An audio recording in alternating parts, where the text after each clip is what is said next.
দর্শক স্বাগত জানাচ্ছি আমাদের আজকের এশিয়ান সংবাদ বিশ্লেষণে। আজকে রবিবার, আজকে 23শে ফেব্রুয়ারির একেবারে আমরা কিন্তু প্রান্তের দিকে, আর ওদিকে 10ই ফাল্গুন সেটি আবার শুরুর দিকে, মানে ফাল্গুনের ফুল ফুটছে, একটি অন্যরকম বর্ণিল বাংলাদেশ তৈরি হচ্ছে। আমাদের যে 6 ঋতুর দেশ একটা সময় আমরা খুব দেখতাম, সেটি এখন কমে যাচ্ছে, গ্রীষ্ম বর্ষা শীতে সেটি সীমিত হয়ে যাচ্ছে এরকম মনে হচ্ছে। আর গতকাল রাতে বৃষ্টি হয়েছে, বৃষ্টিতে একটু জনজীবনে প্রশান্তি। তবে বইমেলায় বৃষ্টি হলেই আসলে আমাদের যারা পুস্তক নিয়ে থাকেন স্টলগুলো, এগুলো একটু সমস্যায় পড়ে যাই আমরা। তো সব মিলে তবুও বৃষ্টিটি বড় আকাঙ্ক্ষিত ছিল। মানে ঢাকা বায়ু দূষণে বারবারই প্রথম, দ্বিতীয়, তৃতীয় হচ্ছে সারা বিশ্বে, সেখানে এটি একটি স্বস্তির সংবাদ। অনেকগুলো সংবাদ আমাদের সঙ্গে সংবাদপত্র রয়েছে, দেশ রূপান্তর, সময়ের আলো, ইত্তেফাক, প্রথম আলো, বাংলাদেশ প্রতিদিন, জনকণ্ঠ এবং আরও অনেকগুলি পত্রিকা। নানা রকমের পত্রিকা নিয়ে আমরা কথা বলি এই জন্যে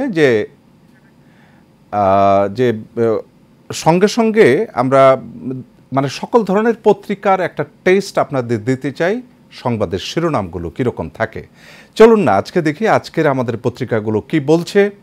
আমি ডক্টর মঞ্জুরুল হক সঙ্গে আছি। দেশ রূপান্তর দিয়ে শুরু করি। আমাদের প্রথম জাতীয় দৈনিক দেশ রূপান্তর একেবারে শুরুতে বলছে, অস্তিত্ব জানান দিচ্ছে চরমপন্থীরা। আসুন খবরটা দেখে নিই। অস্তিত্ব জানান দিচ্ছে চরমপন্থীরা, কীরকম সেটি?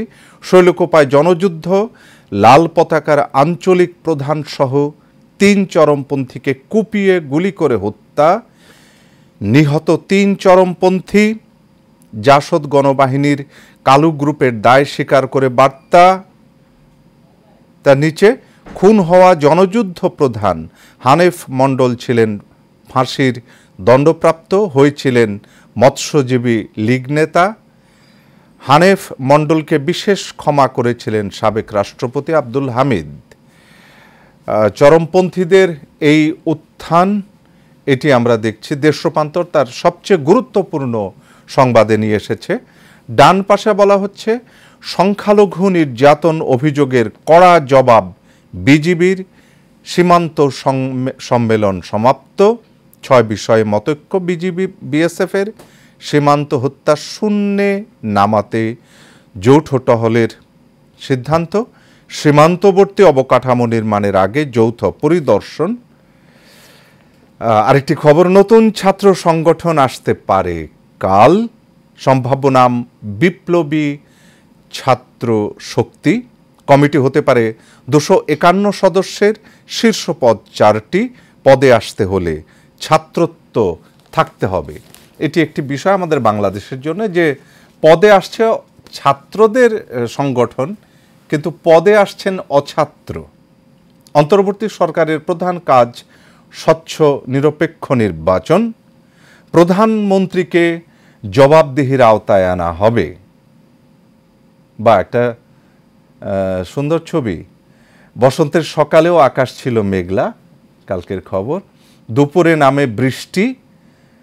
গতকালের ছবিটি রাজধানীর যাত্রাবাড়ির, মানে এখন একটু বৃষ্টি দেখলে সত্যি ভালো লাগে। পাশাপাশি একটি এক কলামের একটি নিউজ, ভরা বসন্তে ঝোড়ো হাওয়া সঙ্গে বৃষ্টি। এটি ছিল আমাদের দেশ রূপান্তরের প্রথম আলোর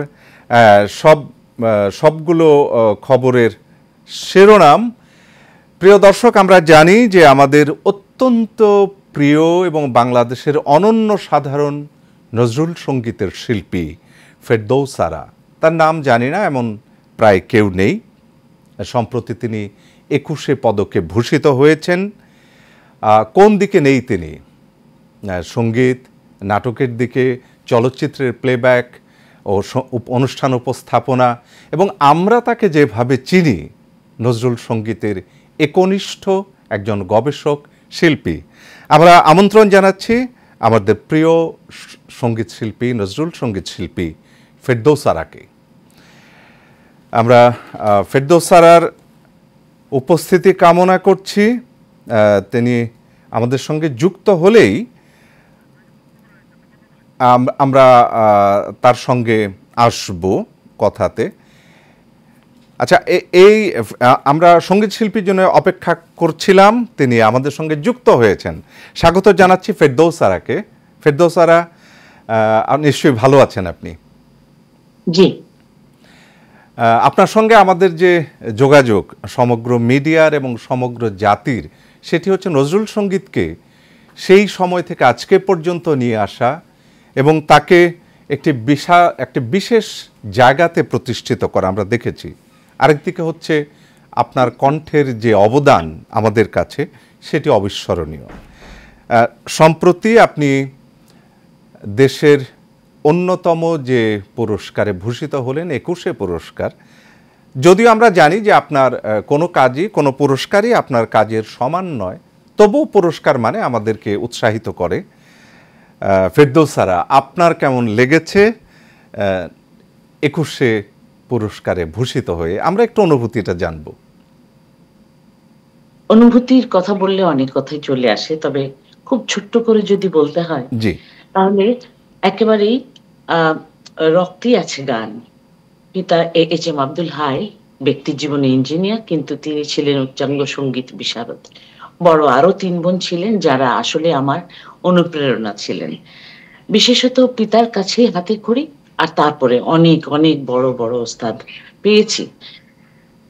এই যাবৎ এই নজরুল চর্চার পেছনে অবশ্যই আমার নিজস্ব একটা আকর্ষণ তো আছেই নজরুলের প্রতি।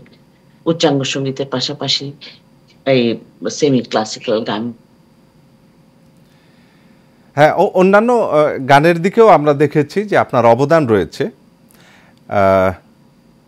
আমরা জানতে চাচ্ছিলাম যে এই অনুভূতিটির বিষয়টি, প্রিয় দর্শক, আমরা একটু অপেক্ষা করছি।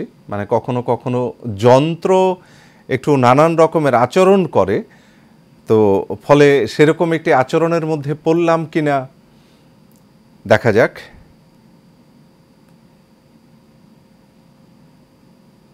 প্রিয় দর্শক, আমরা না হয় আবার পত্রিকার ভেতরে যে কথাটা বলছিলাম তার ভেতরে একটু ঢুকি, আবার আমরা যান্ত্রিকভাবে যুক্ত হলেই আমরা চলে আসব। সময়ের আলো, আমরা সময়ের আলো নিয়ে কথা বলবো, তবে এর মধ্যেই আমরা চেষ্টা করছি আবারও যুক্ত হতে। ফেরদৌস স্যার জি, সম্মানিত শিল্পী, নিশ্চয়ই শুনতে পাচ্ছেন? হ্যাঁ, আমি শুনতে পাচ্ছি। আমি 21শে পদক একটা বড় স্বীকৃতি। এইটি একটি মানুষকে অনেক উজ্জীবিত করে তোলে। যখন অনেক কালের পলিমাটির মতন পড়ে পড়ে একটি সংস্কৃতি শিবির বা সংস্কৃতি চর্চাকারীর অনেক কালের অনেক অভিজ্ঞতা হয়, সেখানে কিন্তু লক্ষ্য থাকে না। যখনই একটি স্বীকৃতি আসে তখন এর মধ্যে দায়বদ্ধতাও চলে আসে, আর এই দায়বদ্ধতার পাশে আবদ্ধ আমি। আজকে নতুন প্রজন্মকে আমি সব সময় উজ্জীবিত করতে চেয়েছি তারুণ্যের কবি নজরুলের জন্যই, আর তার আদর্শে অনুপ্রাণিত হয়ে নতুন প্রজন্মকে আমি গড়ে তোলার এই যে একটি ইচ্ছেকে আরো বেশি সবল হয়ে উঠেছে। এই স্বীকৃতি আমাকে দিয়েছে অনেক শক্তি আর দেশপ্রেম, দায়বদ্ধতায় আবদ্ধ করেছে। ছোট্ট একটি স্কুল রয়েছে সুরসপ্তক, সেখানেও আমি দেখেছি সারা বিশ্বের যত নজরুল প্রেমিক, সঙ্গীত প্রেমিক, তাদের প্রতি, যারা বিশেষ করে শিক্ষার্থী, তাদের প্রতিও আমার অনেক বেশি ভালোবাসা আছে বলেই আমি চাই এই স্বীকৃতি তাদের জন্যও আদর্শ হয়ে উঠুক, তাদের মনেও এই আশা জায়গা নেওয়া হয়ে উঠুক, যাতে তাদেরও মনে হয় যে শুধু নজরুল সঙ্গীত গাইলে কোনো অসুবিধা নেই বা চর্চা করলে অসুবিধা নেই। সবখানেই স্বীকৃতি তাকে নিয়ে যাবে অনেক আলোকিত করে মানুষের সামনে। প্রিয় দর্শক, আমরা কথা বলছি আমাদের সম্মানিত শিল্পী, নজরুল সঙ্গীতের শিল্পী, যিনি সারা জীবন নজরুলের গান গেয়েছেন, গাইছেন, ফেরদৌস স্যারের সঙ্গে। ফেরদৌস স্যার, আমরা একটু জানতে চাচ্ছি যে নজরুলের গান সারা জীবন করেছেন, নজরুলের গানটাকে দেশীয় এবং আন্তর্জাতিক পর্যায়ে পৌঁছে দেওয়ার জন্যে আমাদের রাষ্ট্র কি ব্যবস্থা নিচ্ছে? আপনি নজরুল ইনস্টিটিউট, জাতীয় কবি নজরুল ইসলামের ইনস্টিটিউট যেটি, সেটির সঙ্গে দীর্ঘ সময় জড়িত। আমরা একটু জানতে চাই কি কি পদক্ষেপ আছে। আমি কাজী নজরুল ইনস্টিটিউটের একজন ট্রাস্টি। এখানে নানান রকম কার্যক্রম হয়, তার মধ্যে স্বরলিপি প্রমাণীকরণ একটি ব্যাপার। নজরুলের গানকে শুদ্ধ বাণী এবং প্রমিত সুরে গাইবার যে প্রচেষ্টা, এটি কিন্তু নজরুল ইনস্টিটিউট নিরলসভাবে করে যাচ্ছে। এছাড়াও অনেক রকম কাজই করছে। আর নজরুল ইনস্টিটিউটের যেহেতু আমি দীর্ঘকালের সিনিয়র প্রশিক্ষক হিসেবে আমি নতুন প্রজন্মকে গড়ে তোলার যে জায়গাটি পাচ্ছি, এটি একটি খুবই অনবদ্য ব্যাপার। আর নজরুল ইনস্টিটিউটের মাধ্যমে অনেক বিশেষ করে যে সমস্ত স্বরলিপি তৈরি হচ্ছে নজরুলকে অবিকৃত রাখার, এই কাজটিতে আমিও খুব মনোযোগী আর কি। এই নজরুল ইনস্টিটিউটের মাধ্যমে সারা বিশ্বে নানান রকম কার্যক্রম পরিচালিত হচ্ছে। সরকারের পক্ষ থেকে অনেক রকম প্রচেষ্টা হাতে নেওয়া হয়েছে, তার মধ্যে কিছু হয়েছে, কিছু স্লথ গতিতে চলছে। নিশ্চয়ই আগামীতে আমরা অনেক অনেক কাজ করতে পারবো। সম্মানিত শিল্পী ফেরদৌস আরা, একটা ছোট প্রশ্ন করে আমরা শেষের দিকে যাই। সেটি হলো, নজরুলের কবিতা, গল্প এগুলো নানান ভাষায় অনুদিত হয়েছে আন্তর্জাতিকভাবে। নজরুলের গান কি বিভিন্ন ভাষায় অনুবাদ করে গাওয়া হচ্ছে? কারণ নজরুলের গানগুলোই হচ্ছে তার অন্যতম সম্পদ এবং সারা বিশ্বের মানুষের জন্যে। সেই গানের কি অনুবাদ হচ্ছে কিনা? আসলে এইখানেই আসলে খুব খুব সুন্দর একটা প্রশ্ন। আর বিশেষত নজরুলের অনেক লেখনীকে অনুবাদ করা যায়, অনেক বিশ্বের পরিচিতি পাওয়া যায়। তবে গান হচ্ছে যে বাণী সুর সমৃদ্ধ থাকে, তাল লয় ছন্দের মিলন থাকে, আর সেগুলোকে বাংলা গানের সাথে যখনই আপনি বিদেশি অনুবাদকে মেলাবেন, তখন অবশ্যই একটু কষ্টকর, কঠিন কাজ। কিছু কিছু হচ্ছে না তাও না, তবে চেষ্টা চলছে এবং বেশ কিছু হয়েছে, আরো হচ্ছে। আমার মতে এগুলোকে ঠিক সুর বাণী তাল ছন্দে এশিয়ান বা বাংলা গানের যে প্রভাবে গাওয়া হয়, সেভাবে হয়তো গাইতে পারা থেকেও আরো বেশি সুবিধা হবে যদি এর ট্রান্সলেশনটাকে আলাদা করে বলে দেওয়া, অর্থটা কি গানের, আর তারপরে গানটিকে গাওয়া। এখানে বোধ করি এই জায়গাটাতে একটা মিলন ঘটাতে হবে। মানে এই জায়গাটার কি অভাব রয়ে গেছে ফেরদৌস সারা? আমরা একটু জানতে চাচ্ছি যে। আমি তো অভাব দেখি না, আমি সবসময় পজিটিভ একটি মানুষ। কারণ নজরুলের গানের মধ্যে যে আন্তর্জাতিকতা রয়েছে, সেই জিনিসটি সুরে ছন্দে রয়েছে, কিন্তু অলরেডি তারা পাচ্ছে, বিদেশিরাও কিন্তু এইসব সুরগুলো শুনতে পায়। তবে ওই যে বলছিলেন বাণীর অর্থটি কি মেলাতে গিয়ে, এটা তো খুব কঠিন কাজ, এটাও হচ্ছে, কিন্তু কিছু হচ্ছে। তবে আরো হবে, আমরা যদি এর অর্থটাকে, নিগুড় অর্থটাকে আমরা বুঝিয়ে দিয়ে গানটি গাইতে পারি, এটা আমাদের আসলে একটু করতে হবে আরো জোরদার করে। আমরা আশা করছি যে পুরস্কার আপনাকে আরো অনুপ্রাণিত করবে। আর জাতীয় কবি কাজী নজরুল ইসলাম ইনস্টিটিউটের সঙ্গে আপনি যুক্ত, আশা করি আমাদের এই জিজ্ঞাসাগুলি আপনি পৌঁছে দেবেন, যে নজরুলের গানও যেন অনুদিত হয়, নজরুলের গান যেন বিশ্বব্যাপী অন্যান্য ভাষায় ছড়িয়ে পড়ে। আমরা ধন্যবাদ জানাচ্ছি আমাদের জাতীয় কবি কাজী নজরুল ইসলামের সঙ্গীত নিয়ে কাজ করেছেন ফেরদৌস আরাকে। আপনাকে অসংখ্য ধন্যবাদ। আপনাদেরও ধন্যবাদ এশিয়ান সংবাদ বিশ্লেষণের পক্ষ থেকে। প্রিয় দর্শক, আমাদের জাতীয় কবি কাজী নজরুল ইসলামের কথা বলি। তিনি বলেছিলেন, আমি এই দেশে এই কালে জন্মেছি বলেই কেবল এই দেশের এই মানুষেরই নই, আমি সকল দেশের সকল মানুষের। এক আন্তর্জাতিক সত্তা হচ্ছেন জাতীয় কবি কাজী নজরুল ইসলাম। আমরা সময়ের আলোর প্রথম হেডলাইনটি হচ্ছে, লাল কালিতে সর্বহারা চরমপন্থী আতঙ্ক। ড্রপ হেডলাইনে বলা হলো, দক্ষিণ পশ্চিমাঞ্চলে রাতে ঘরের বাতি নিভিয়ে রাখতে বাধ্য করছে সন্ত্রাসীরা। বিভিন্ন রাজনৈতিক সংগঠনের নাম ভাঙিয়ে এলাকায় ত্রাসের রাজত্ব কায়েম। এটি একটি বিষয় রয়েছে। বিএনপি অতীত ইতিহাস টানায় ক্ষুব্ধ জামায়াত। ড্রপহেডে বলা হচ্ছে যে মুক্তিযুদ্ধে জামায়াতের সমালোচিত ভূমিকা নিয়ে বক্তব্য দিচ্ছেন বিএনপির দায়িত্বশীল নেতারা। আরেকটি রয়েছে উদ্দেশ্য প্রণোদিতভাবে জামায়াতকে ঘায়েল করার চেষ্টা করছে বিএনপি, দাবি এই দলটির। সময়ের আলোর একেবারে শেষ পাতায় যাই প্রিয় দর্শক, চলুন। একটা খুব অ্যালার্মিং, আশঙ্কাজনক একটা খবর আছে, সেটি হলো 1 মাসে দাম বেড়েছে 82%। কিসের সেটি? ওষুধের। পেট চলে না, ওষুধ কেনা দায়। শেষ পাতা উল্টালে পাবেন এটি। ময়মনসিংহের ভালুকার বাসিন্দা আব্দুল মান্নান খান একটি বেসরকারি প্রতিষ্ঠানের শিক্ষক ছিলেন। 20 বছর আগে ডায়াবেটিস আক্রান্ত হন। ডায়াবেটিসের চিকিৎসার মাসিক ব্যয় ছিল 3 থেকে 400 টাকার মতো। পরে অন্যান্য বিষয়গুলো যুক্ত হয়, এটি এখন বহুগুণে বেড়েছে। কোর্স শেষ না করেই ওষুধ ছাড়ছেন অনেকে।